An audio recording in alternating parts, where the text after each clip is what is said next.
નમસ્કાર, આપ જોઈ રહ્યા છો જેકેએસ ન્યૂઝ ગુજરાતી। ગુંદરણા ખાતે જિલ્લા કક્ષાના કલા મહાકુંભમાં પ્રતિભા દર્શાવતા વિદ્યાર્થીઓએ રાસ, લોકનૃત્ય અને ગરબા, ચિત્રકલા, કાવ્ય લેખન સહિત વિવિધ 22 સ્પર્ધાઓનું પોતાનું કૌશલ્ય દર્શાવ્યું હતું। કૃષ્ણા કન્યા વિદ્યાલય ગુંદરણા ખાતે રમતગમત, યુવા અને સાંસ્કૃતિક પ્રવૃત્તિઓ વિભાગ, યુવક સેવા અને સાંસ્કૃતિક પ્રવૃત્તિઓ ગાંધીનગરના ઉપક્રમે જિલ્લા વહીવટીતંત્ર ગીર સોમનાથની રાહબરી હેઠળ જિલ્લા યુવા અને સાંસ્કૃતિક પ્રવૃત્તિઓની કચેરી ગીર સોમનાથ સંચાલિત જિલ્લા કક્ષાનો કલા મહાકુંભ યોજાયો હતો।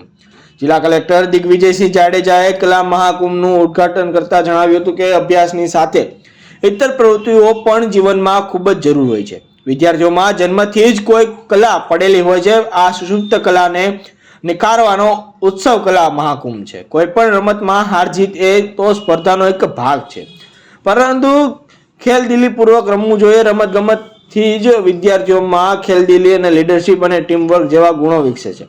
આમ કહીએ તો કલેક્ટરે આ સ્પર્ધામાં ઉત્તર પ્રદર્શન કરી અને ભવિષ્યની શુભકામનાઓ પાઠવી હતી। જેકેએસ ન્યૂઝ સાથે મહેશ વાજા, સોમનાથ।